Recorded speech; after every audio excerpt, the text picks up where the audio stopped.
नमस्कार। खबर प्रधान देख रहे सभी दर्शकों का बहुत बहुत स्वागत है और मैं हूं आपके साथ संगीता श्रीवास्तव। देखिए, राजनीति में नंबर या तो पूरे 100 मिलते हैं या फिर सीधा 0। बीच का कोई नंबर होता ही नहीं। सांप सीढ़ी का खेल है राजनीति, या तो सीधा 99, नहीं तो एक बाइट में पहुंच जाते हैं सीधे अर्श से फर्श तक।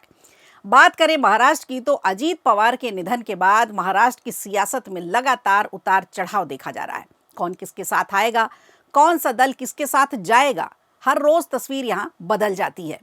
अब राज्यसभा चुनाव को लेकर यहां सियासी हलचल तेज है। सबसे ज्यादा 7 सीटें महाराष्ट्र में हैं। कई बड़े चेहरे राज्यसभा से बाहर की तरफ आते दिखाई दे रहे हैं। ऐसे में अब क्या होगा उनका राजनीतिक भविष्य, चिंता इस बात की भी है।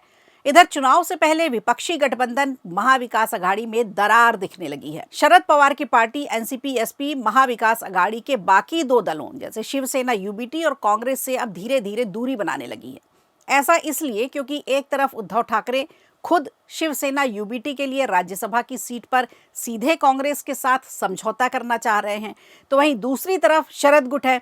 महाराष्ट्र के बजट सत्र से पहले एमवीए की मीटिंग में वो शामिल नहीं हुए, तो इधर कयास ये लगाए जाने लगे हैं कि क्या महाविकास अघाड़ी में सब कुछ गड़बड़ है, कुछ ठीक नहीं है। आखिर मीटिंग को क्यों इग्नोर किया गया। चर्चा इस बात की भी तेज हो रही है कि उद्धव सेना और शरद गुट में से कौन राज्यसभा जाएगा। दरअसल 16 मार्च को राज्यसभा के चुनाव हैं। उद्धव ठाकरे की पार्टी शिवसेना यूबीटी अपना कैंडिडेट इस बार भी उतारना चाहती है, तो दूसरी तरफ शरद पवार भी राज्यसभा जाने की अपनी इच्छा जाहिर कर चुके हैं। लेकिन मौजूदा आंकड़ों पर अगर गौर करें तो महाराष्ट्र में एमवीए के खाते में महज 1 राज्यसभा सीट आ सकती है। अगर क्रॉस वोटिंग नहीं हुई तो ये आसानी से हो जाएगा, लेकिन ऐसा हो नहीं सकता कि क्रॉस वोटिंग ना हो, इससे इनकार भी नहीं किया जा सकता।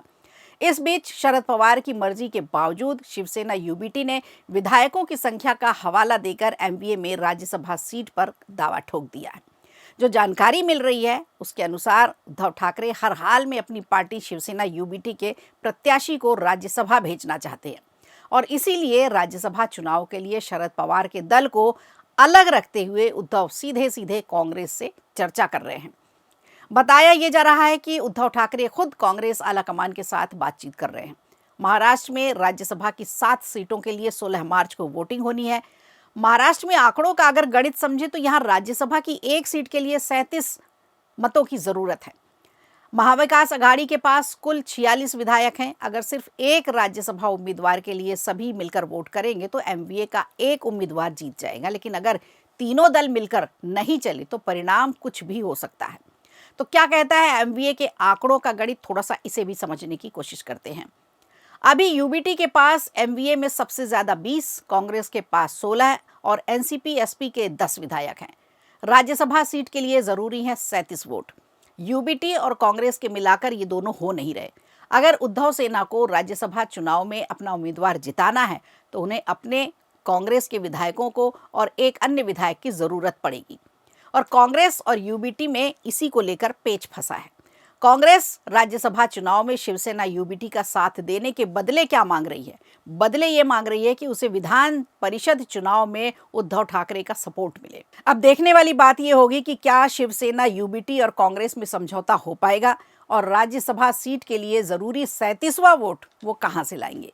महाराष्ट्र के बजट सत्र के पहले एमवीए की बैठक बुलाई गई थी ताकि सरकार के खिलाफ एक पुरजोर तरीके से रणनीति बनाई जा सके, लेकिन बैठक में शरद सेना शामिल ही नहीं हुई।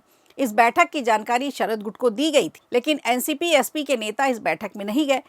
तो तिकड़म लगाई जा रही है कि एक दूसरे के सामने आने से कैसे बचा जाए, क्योंकि नेता आंख से आंख मिलाने की इस समय हिम्मत नहीं कर पा रहे हैं। फिलहाल महाराष्ट्र की राजनीति कुछ इसी तरह से चल रही है, क्योंकि सभी अपने अपने गणित के पर्चे को हल करने में लगे हैं। अब देखना होगा इस गणित के पर्चे पर कौन होता है पास और किसके हिस्से में आता है 0। वीडियो अच्छा लगा हो तो लाइक कीजिए, शेयर कीजिए और कमेंट बॉक्स में हमें ज़रूर बताइए।